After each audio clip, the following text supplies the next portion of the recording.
Hi everyone, and welcome to this webinar on obligations of economic operators. Okay, let's get started.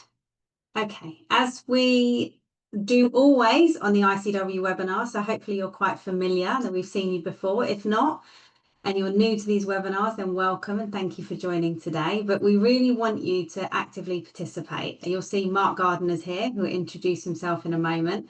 Mark and I train together a lot, and we really want to ensure that the attendees get the most out of the session. So we're not here to just kind of, lecture you or talk about the topic. We really want to hear any questions that you have. So please actively participate. You can put any questions in the chat function, the Q&A function. So if you put your questions in there, maybe you can test it now and see it works, just to say hi. It'll be nice to see. Hopefully it works. Ask as many questions as you like. We will try our best to answer those questions. If we don't, we will take your details and then we will get back to you after the webinar, because we've only got 45 minutes today.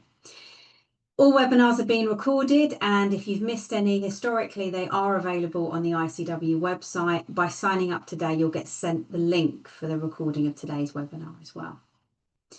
Okay, so briefly introduce myself. I may have met you before, but my name is Geraldine Koch. It's a pleasure being with you here today. I'm a product safety consultant based in the UK. I also work with ICW as a business development consultant. I've worked in product safety for over 20 years. Some recent activities is I've been the technical author of a number of PASs, worked on the SPEAK project and the CAST project, and also most recently on the BCCPS, which is the Business Certificate of Competency in Product Safety. If you want to find out more about any of those things, then you can search for them on the internet. There's information available. So, okay, over to you, Mark. Hello, everybody. As Geraldine's already kind of introduced me, I'm a product safety specialist. I've been involved in product safety for over 36 years now. Previously a regulator, but now a consultant for the last 8.5 years. I provide advice to economic operators, to international development projects, but also to government departments. And my primary area of focus is risk analysis, risk management in the product safety context, but also conformity assessment. And I think we'll be talking about conformity assessment today. The various roles within strategic roles when I've worked in as a regulator, and I've been involved in training regulators for over 25 years now. And I work with Geraldine, not just occasionally, often, many days of the week. And hopefully today we're going to be able to kind of give you a good overview of the obligations of economic operators, both within the UK market, but also further afield within the EU market, because there are a great deal of similarities there. Thanks, Mark. So briefly about ICW. ICW is an amazing organisation. They are incredibly helpful, especially for me as an independent consultant. I work with many different businesses who have many different needs, and they have lots of questions about testing, inspection, and just generally, even sometimes, the legal framework and what requirements are there available for different products around the world. And they are so knowledgeable. So the team of over between 50-60 people are there to support with any questions that you have. The AI tools that they have are phenomenal. And on the next slide, really quickly, we'll just show you some of the tools that they have available. It really takes the headache out of compliance. And I know, having worked in product safety for a long time, when people are asking for, lab quotes, for ensuring that their technical documentation is in order, which is really important, right, Mark? And you'll probably talk about that today. That's an obligation of various economic operators, is to either, see the technical documentation, develop the technical documentation, and it's lovely if it's on a platform that you can easily share with your suppliers. The test labs have access to it. It can upload all of their test reports, and you can send it to a regulator if you're ever asked, and the systems are phenomenal. So any questions that you have about the ICW systems, feel free to reach out to me or the ICW team, and we'll answer any questions that you have. But let's get on to the topic, Mark. So, the obligations of economic operators. As I said, we're going to start off with the UK market. The principles are the same, whether we're talking about the UK market or the EU market and possibly other markets as well. And one of the starting points is where you sit in the supply chain. If you sit in that supply chain, then you where you are within it determines the degree to which you are responsible for managing risk. Now, it does get a little bit complicated with post-EU exit UK market because economic operators have changed status, because when you introduce a product to the market, you are primarily responsible. And when we're talking about markets, we're talking about the UK internal market, we're talking about the EU market, and we're talking about the overlap between those two markets, which is Northern Ireland. So Northern Ireland sits within the UK internal market, but it also sits within the EU single market. And then we have Great Britain, England, Scotland, Wales, and the EU single market.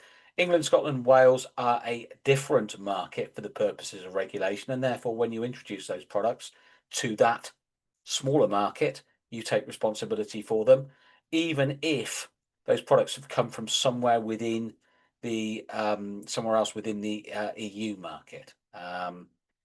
So, and it does come down to this placing a product on the market. So placing on the market is a legal term, and it basically means when a manufacturer or importer makes a product available to somebody else, usually a distributor, but it may be direct to consumers for the first time. We also have another legal term, which is making available on the market, and that making available is any subsequent offer availability of that product to somebody else. There's responsibility all the way through the supply chain, but the responsibility starts at the point in time that product is placed on that market, and that responsibility exists within that market. There are other responsibilities within the international supply chain and other economic operators involved, but the person who says, right now this product is available, then they are primarily taking responsibility, and their responsibility is to manage risk. And the regulatory framework sets out a methodology which must be carried out, must be fulfilled, must be documented, which demonstrates that that risk has been managed.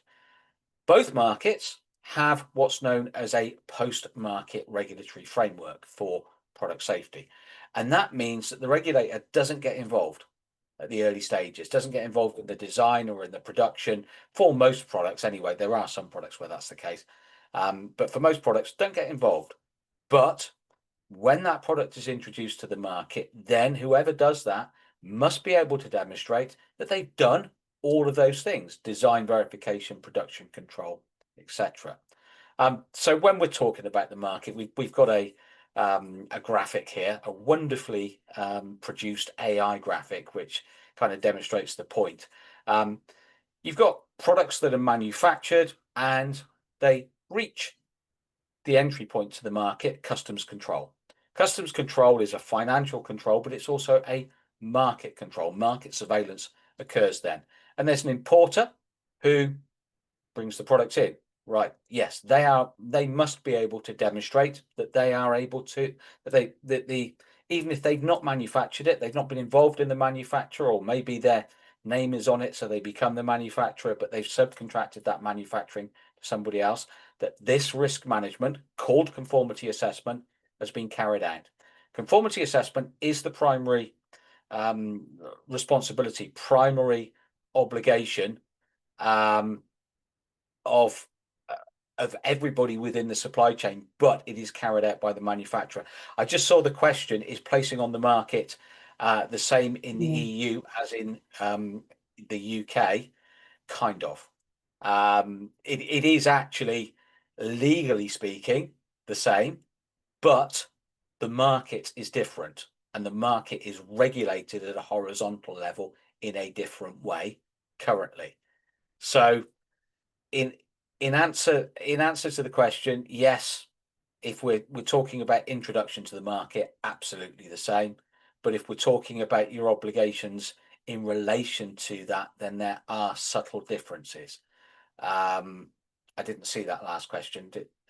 very quickly. That's okay. It's a good question, and I think I'm so glad that people are asking these questions because it is difficult, right, Mark? And we Yeah, come it is. across Yeah, this all yeah, the yeah, time, and yeah. it depends on the product as well. But they're saying, do we have to have a person address to contact on a product when we place it on a UK market similar to EU? Do we have to have it on all products or all CE mark products? So there's quite a few questions there. If we break it down, and I'll clarify something there because and Mark's taught me so much. Every time I listen to Mark, I learn, so it's phenomenal. But when we're saying UK, just to remember, so Great Britain and UK includes Northern Ireland. So we just need to separate that for a minute. And if you're talking about, so I think the question should be, I hope you don't mind me saying this to you, is GB.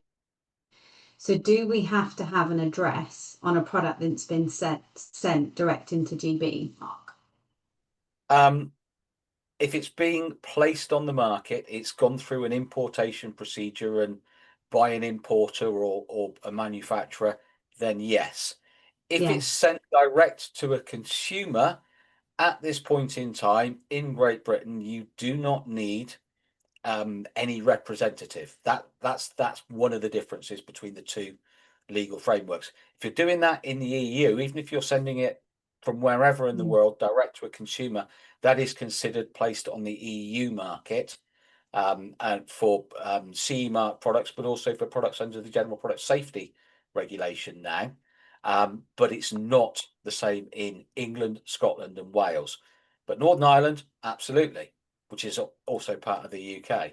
And And there's divergence at the moment, and it is causing confusion. We're hoping that it's going to be resolved within the coming months and years. And this is so interesting. This is why Mark and I suggested doing this presentation. So we've obviously got people here who know, and they're asking very intelligent questions at this stage. And I was even talking to Mark yesterday because I bought something from outside. I was quite frustrated actually because it clearly didn't meet the requirements, and it doesn't meet the requirements, but they sent direct to me. And this is a problem. So even though the law is saying that, the legal framework in GB is changing. So I would say it's not going to stay that way for a long time. It's possibly going to change. But the reality is, and you mentioned a really important word earlier, Mark, and it's risk. You know, it's risk to your business, it's risk to the consumer. So it just makes sense to have an address that someone can contact because it's very difficult and frustrating for the consumer otherwise.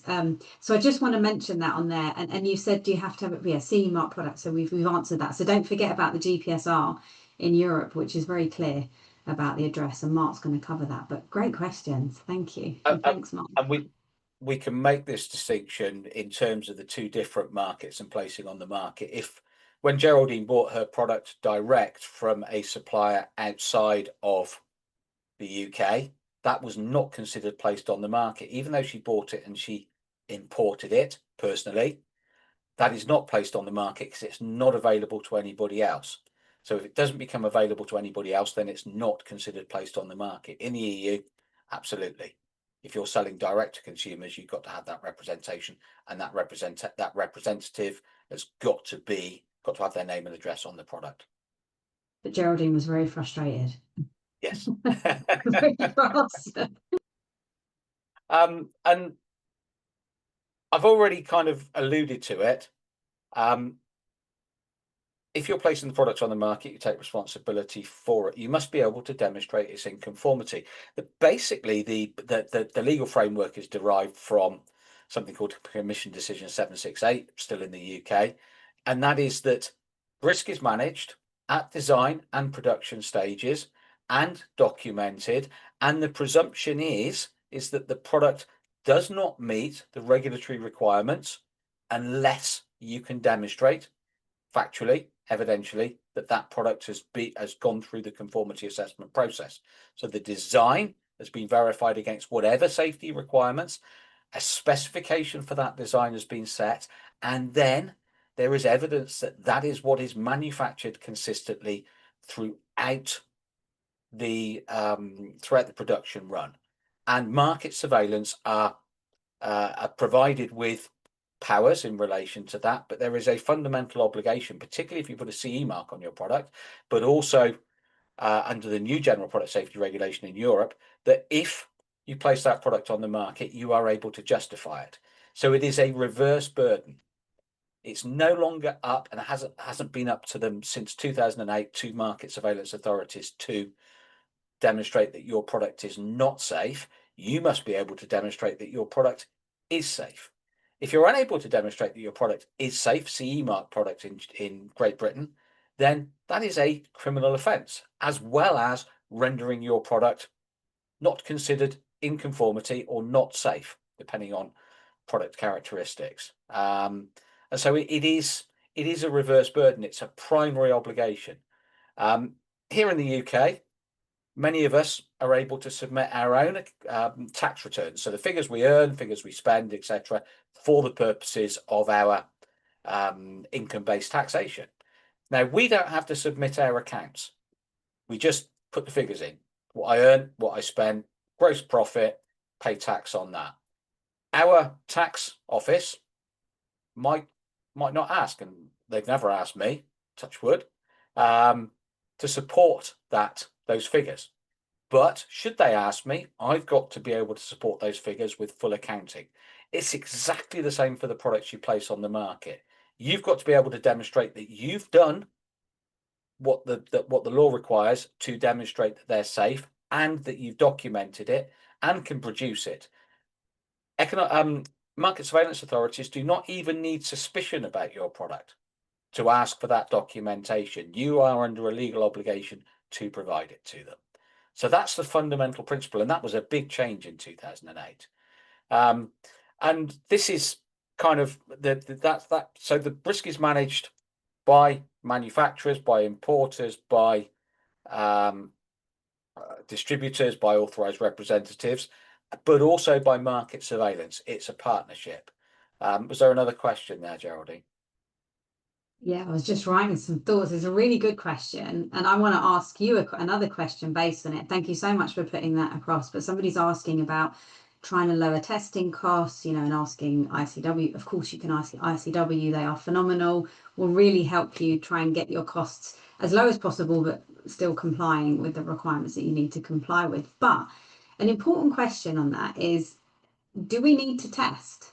What actual standards are mandatory, Mark? Because I get asked this a lot. One of my favorite, but I'm being sarcastic because it's not my favorite question, is what do I need to do at a minimum? Like, what's the minimum thing I need to do? How would you answer that, Mark? And it's about knowledge. Testing is quite often seen as the way of evidencing that a product is safe. But actually, you can evidence a product is safe by, I've designed it in this particular way. It meets those technical safety requirements because I've applied design risk management to it, and then I've determined, I've set down a specification for that, a detailed specification, and then I'm able to demonstrate that I've maintained it. And so testing is a quality control thing. It's saying, we're just checking. But you can check to the nth degree. But if you've got no controls over further up the supply, further up the manufacturing system, then you don't know. I'm often asked the question: I've got 10,000 products. How many do I need to test to demonstrate that they're safe? Well, what do you know about them? What do you know about the specification, about the design verification, the production control? I don't know anything. I've just bought them. Well, the answer to that in that case is 10,000 of them need to be tested, because you've got no evidence that there's consistency, that there's homogeneity. So it's all about managing risk further up the supply chain, so you don't have to manage it, further up the production system, so you don't have to manage it further down. So the amount of testing that you do is a function of how much you know about your product. It should be a very... Sorry, you carry on. Yeah, I was just, and you've taught me this, that there's very few standards that are actually mandatory written in the law. EN 71 is not something you mandatory have to do. You have to design the product to ensure that it's safe, that it meets the essential safety requirements that are in the Toy Safety Directive. How you choose to do that is up to you. But of course you're going to do EN 71 because it's the easiest way. That the tax analogy that you've given, if the accountant's asking you, or HMRC or whoever, what's your evidence going to be? Having a test report from an approved laboratory is going to be much better than some of the other things that you might want to do. So it's verification, but you have to, and that's the point of conformity assessment was so important that Mark's talking about. When you get it tested at the end, you're confirming that you've done a great job designing the product. So I hope that makes sense, because I think people need to really reframe their thinking around that. They kind of think, oh, let's test one of our products out of 10,000 and everything's going to be fine. But you really need to try and think about risk and design risk management from the beginning. So in theory, you don't need to test if you have 100% control of the production and design stuff.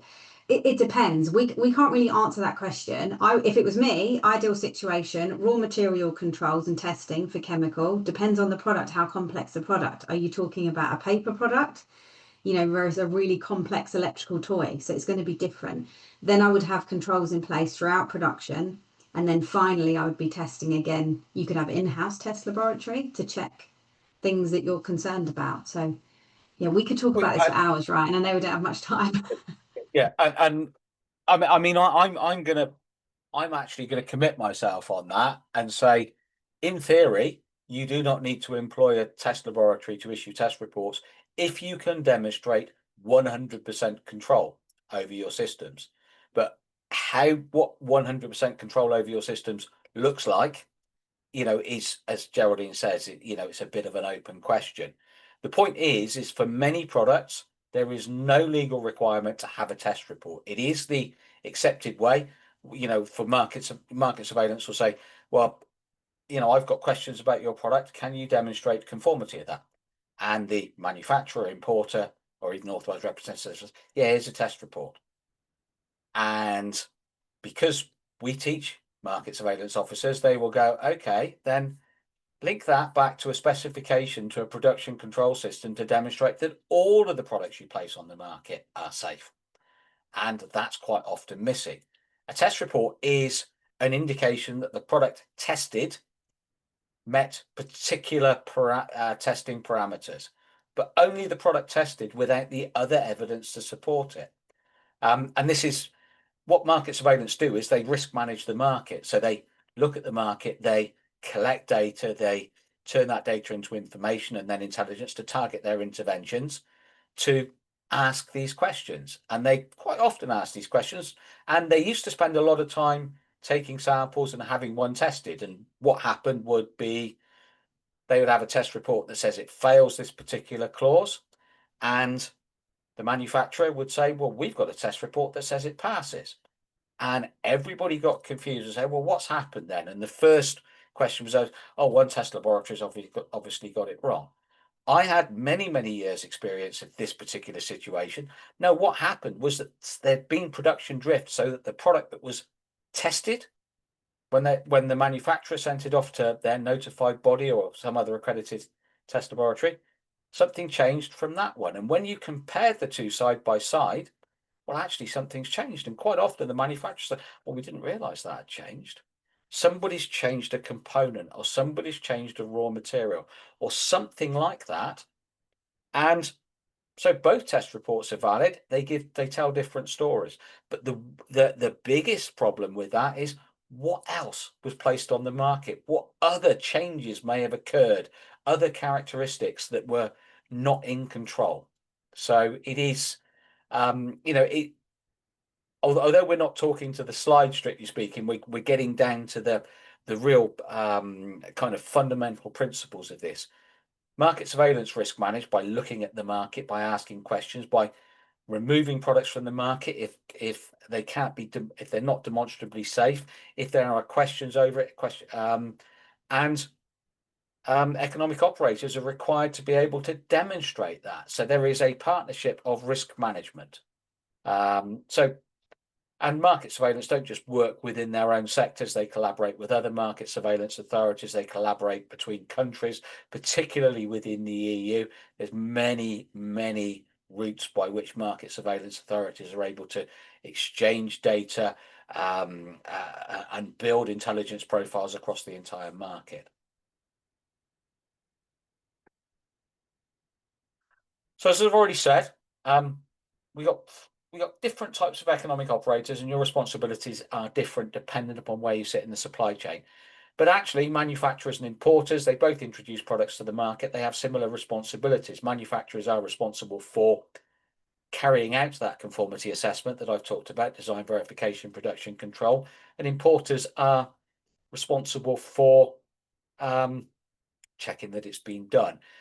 Distributors are further down the supply chain. They can rely on some information given them by other people, but still have to take care. They have to act in proportion to their knowledge, their responsibilities. But we've also got this other economic operator called an authorized representative. Now, I'm talking about specifically about in the UK and GB. Authorized representatives are people who take on manufacturers' obligations within that, some manufacturers' obligations. They're not necessarily in the supply chain. We also, within the EU framework and the General Product Safety Regulation, have something called a responsible person. Now, a responsible person isn't a particular economic operator. It's just the one who takes the responsibility for that product. And there's some overlap between those and some shared obligations. So a manufacturer is any legal or natural person who manufactures the product, makes it, or has the product designed and manufactured and places it on the market under their own name or trademark. So we recognize that quite often manufacturers don't make anymore. They subcontract that, but they take on that responsibility. They own the risk that somebody else is taking if they don't, if they don't verify what's happening. So the manufacturer does do conformity assessment. They have the specification, they have the design verification, they have the production control, even if there's some contracting that to somebody else. Because the mere act of putting your name, your trademark, your address, etc., on a product means, yeah, okay, you're the manufacturer now. And got to manufacture in accordance with the requirements laid down. Carry out conformity assessment, draw up and keep the technical documentation, affix the conformity mark. For Europe, it's the CE mark. For Northern Ireland, it's the CE mark. The UK, for England, Scotland and Wales, introduced the UKCA mark, but it's not mandatory. It was intended to be mandatory, but it's no longer going to be mandatory for all but a couple of product sectors, which means CE marking still is considered an equivalent. So most manufacturers go down the CE marking route. And they've got to ensure that design verification series is done, that series production remains in conformity. If anything changes, raw materials, components, production processes, standards, legislation, then that should be taken into account, noted. The technical documentation should tell the story. I always liken it to, a good novel where the central character is, you feel like you know the central character and you feel like you've known them forever, because all of the detail around that central character is kind of, built in the narrative of the book, but also the changes that the central character undergoes is also, redemption or whatever, is also laid out. And actually a product technical file should look exactly the same. What is the product? What did it start out as? What is it now? What verification has been done? How has risk been managed? Risk to consumers, but also risk to the supply chain. And the manufacturer takes that responsibility. If they're not within the market, and many manufacturers aren't, they don't have any representation, they don't have a legal or natural entity within the market, then it will be the importer who takes those responsibilities. But I mean, in very simple terms, they've got to make sure it's safe, ensure it's accompanied by instructions, safety information, provide all information and documentation to demonstrate conformity, further to a reasoned request from a regulator in a language that can be easily be understood. They've got to cooperate with any action taken to manage risk. So if risk is detected, then they've got to cooperate with the market surveillance authorities to manage risk. If there's any reason to believe that the product's not in conformity or not safe, they can't place it on the market. They shouldn't place it on the market. They should be carrying out positive action. And the new General Product Safety Regulation in Europe really kind of removes any ambiguity from it. It's not something you can sit back and let happen. It's something you've got to do. You've got to get actively involved. If the product's not in conformity, then you have the option, if possible, to bring it to conformity. But if not, you've got to withdraw or recall it. Withdraw or recall are one is withdraw from the supply chain, recall is getting it back from consumers, but actually it will depend upon the risk, but also depend upon the number sold, and the tolerability of ongoing risk to consumers. And they've also got a reporting obligation. So if they detect before a market surveillance authority that something's gone wrong, they've got to notify the market surveillance authority, also say what they're going to do about it. So it's all about risk management. And then we've got the authorized representative. An authorized representative is an option for manufacturers who are based outside the market, where the importer doesn't wish to take or can't take responsibility for the product. And so they're appointed specifically by the manufacturer, and they take on that manufacturer's obligations, but they can't take on the manufacturer's obligations to carry out conformity assessment and put together the technical documentation, simply because if they did try to do that, they're too far removed from it. They'd be making it up. It's just not, it's not possible. And then we come on to the importer. As we've already said, somebody has always got to take responsibility for that product if it's placed on the market. If there's no authorized representative and no manufacturer within the market, then the person who imports it takes on that responsibility. And they take on similar responsibilities to the manufacturer, but are one step removed from them. And their obligations are only place compliant products on the market. We put UK market in this slide, but we could also say exactly the same about the EU market. Ensure that the appropriate conformity assessment procedure has been carried out by the manufacturer before placing the product on the market. It includes the technical documentation, the marking, the instructions, all of the things that the product needs to be legally compliant, they should be checking. Now, I'm quite often asked the question, but it doesn't say in legislation that I have to have the technical documentation as an importer, but it does say I've got to check it. Well, how can you check it without ever having seen it? Is my answer to that question. And I also put it in another way. You are taking on that manufacturer's risk. They are passing it on to you. Any risks that manufacturer has taken, they're saying they're yours now because you're placing the product on the market. Do you really want to be taking on risks from other people that you don't have full knowledge of? We all take risks, but the risks that we're most comfortable with are the ones where we know we can quantify in our own heads what that risk looks like. Unknown risks they're big and they're scary. And so, I always say, if you're placing the product on the market, you take on similar responsibilities to the manufacturer, you're going to want to see what they've done. You're going to want to have that evidence. But the importer's also got to indicate their name and address, trademark, etc. on the product, but say imported by, so not giving the impression they're the manufacturer. I'm sometimes asked the question, well, I'm buying unbranded products and then putting my trademark on them, my logo. What am I?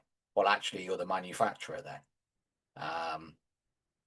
And they've got other responsibilities around storage and transport, not jeopardizing safety, checking the information that's there.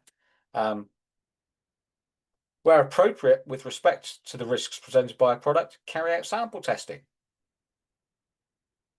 I'm often asked, well, how many samples do I need to take? And my answer is always, well, it depends. Depends on the product, depends on the risk presented by the product, depends on the history with the manufacturer, depends on the degree of detail in the conformity assessment documentation, the technical documentation that you've been given.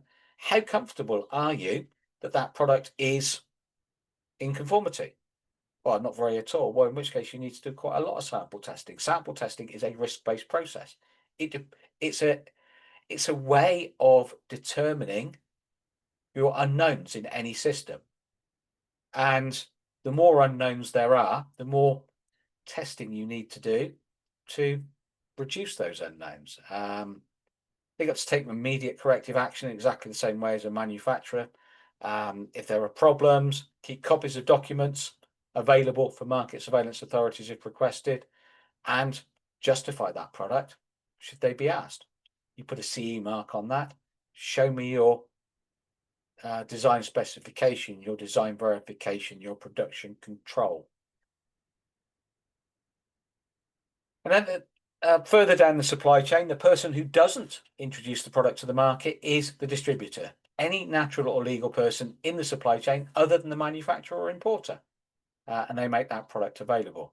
And they have specific obligations as well, not make a product available on the market if there's any reason to believe it's not in conformity. And if it presents a risk, to inform the manufacturers. Again, storage and transportation. Provide market surveillance authorities with information as requested, and take appropriate risk management action to eliminate risk posed by products that they have placed on the market, or sorry, made available on the market, if asked to, and act in proportion to their, their level of knowledge. So if you're a national retailer, for a specific product area, then you're going to have a different level of responsibility to if you are a very, very small, kind of shop selling multiple products. You've got to act with due care, and due care is an open-ended concept. It will depend on who you are and where and your degree of knowledge. And so I realize I'm running out of time, and I could talk about this stuff for a long time. Put the links in the chat for these, and people can have a look at them themselves. So if you want to get more information on what I've just talked about, have a look at these documents. These are standards. Actually, they're codes of practice, but they're under the guise of a standard. They're method statements. They're ways of doing what I've just described. PAS 7050 on bringing safe products to the market is not a legal document, but it explains what the law requires you to do to manage risk wherever you sit within the supply chain. And although it's a UK document, it actually equally applies to the EU. It is, we believe, a kind of more accessible version of a quality management standard to manage risk than 9001 for product safety. Things go wrong, ultimately. They always go wrong with the best will in the world, no matter what controls you've got in place. And so you also need to plan to address risk if it does emerge from your system, from your supply chain. And PAS 7100 is a template for that planning. It's not a template you pull out when things have already gone wrong. It's too late, because actually, if you're trying to plan a corrective action when you have a major safety issue on your desk, then it's not going to go well. So what it talks about is how to plan for what will hopefully never happen, but if it does, then you're in a position to deal with it. So very, very briefly, I've talked the economic operators and responsibilities I've just talked about relate to CE or UKCA mark products, but any other product is covered under the General Product Safety Regulation. There isn't specific conformity assessment under either the European or the UK legal framework, and there's also different terminology, but fundamentally you've still got to do the same. The obligations are less clearly stated, particularly under the UK framework, but you've got to design, or you've got to come up with a product specification, verify it against, for general product safety, the general safety requirement, and then put in place documented procedures to maintain that process. It says that you have to, as a producer placing the product on the market, you have to make sure it's safe. And what I've just described is making sure it's safe. So you've got two distinctions. We don't talk about placing on the market in quite the same way. Distributors and producers. Producers have some effect on the safety of the product, and distributors have no effect on the safety of the product. And so again, distributors have got to act with due care in proportion with their responsibilities and participate in monitoring. And producers have specific legal obligations, and failure to meet these obligations is a criminal offence, but also can result in your product being removed from the market. So only place safe products on the market. How do you ensure you only place safe products on the market?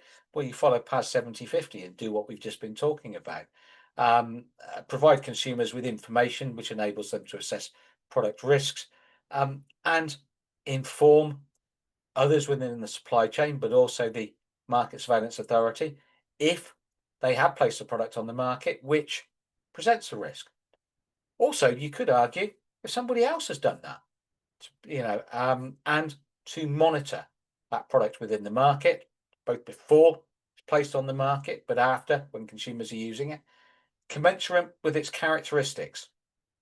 And that monitoring is a risk-based function again. And they need to put their identification details on the product. So that question that we were asked to start off with, that first question, does there need to be a responsible economic operator, somebody with their name and address on it? For the GB market, yes, and they need to be in the UK. For the EU market, yes, but they need to be within the EU or Northern Ireland or an EFTA country. So as I say, sample testing, keeping records of complaints, keeping distributors informed. They need a recall contingency plan. The regulation actually kind of really talks to this. And this applies to all economic operators.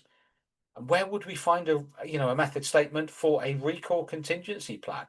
PAS 7100. It's like, yeah, here's one we produced earlier. And this is effectively, and due diligence is a term that's used all the time. I'm doing my due diligence. It has a specific legal context when it comes to product safety, but it is, if you do this and things go wrong, then you're probably not going to be held criminally liable in law. So you've got to consider the risk presented by the product, but also the risk presented by the production process and production control, risk presented by the supply chain, who's using it, how they're using it, their vulnerabilities, all of those, human factors that relate to the product itself, but also traceability. I say I've not got time to talk about traceability in detail, but you need traceability. You need to be able to identify where the product was made, what components went in, etc., etc. But testing and quality management. I've got 4 minutes left for questions. That was amazing. Perfect timing. And I hope, the point that we were making about testing, by the way, we're being kind of contentious, if that's the right word. Mark will correct me on that or not. But, I've not met a company that I've said don't do testing with a third party laboratory, because I've not met a company that I feel that everything is perfect, to be honest with you. So you always will need to, and I wouldn't take from this session that you shouldn't do that. I think if you're struggling and you don't, whether it be costs or whether it be on your production controls or whether you're purchasing the product to whoever you are, you all have a role to play. I think that's so important, regardless of who you are. The one thing I don't like when I see it, people are saying, no, it's not my responsibility, it's that person. Imagine the accounting situation, right? I have an accountant, and if I say, no, it wasn't me, it's the accountant or whatever, you have to take responsibility for who you are in the supply chain. I think that's really, really important. So if you have any queries regarding testing, how you can manage it based on what your situation is, please do contact ICW, contact myself. You can find Mark's details as well. Contact any of us if you need help with any of this, because it can be complicated. But I would look at the legal framework that your products fall under. So we had questions about toys. Hopefully I've clarified that.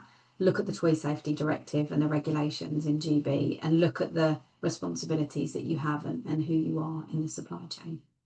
And fundamentally, if you are analysing your risks and adequately managing them, then you are 90% of the way to legal compliance. There's some technical stuff around the outside, but all of these regulations, if you had to, and I've been working in this sector a long time, and I've seen all of the regulations develop. If I had to sum up the regulatory framework, identify risk and adequately manage it. If you do that, then you're most of the way there. And I was going to say evidence it. So I didn't Oh, expect sorry. what this was. Yeah. And Sorry, I think yeah. just to add to that, this is why we work well together, Mark. So, and evidence, you've got to have the evidence, because if it's not written down, it didn't happen. And that's why testing is so important. And also the ICW system where you can hold your technical documentation is so important. And the technical documentation isn't just testing. It's your product spec, it's your manufacturing controls. Have a look at the annex of the Toy Safety Directive, for example. It tells you what should be in your technical documentation. So I hope that's been really, really useful. I'm super happy because we had lots of really great questions, and it was the reason why we wanted to do this webinar. Please complete the questionnaire. We'll be finishing the webinar now, but the questionnaire will pop up. Please put any questions that you have or feedback, or if you want more information on certain things, let us know and we can put on some other webinars. But otherwise, it's been an absolute pleasure talking about this morning. Thank you so much, Mark. And thank you everyone else. Thank you for inviting me, and thank you all for listening. Bye. Bye bye.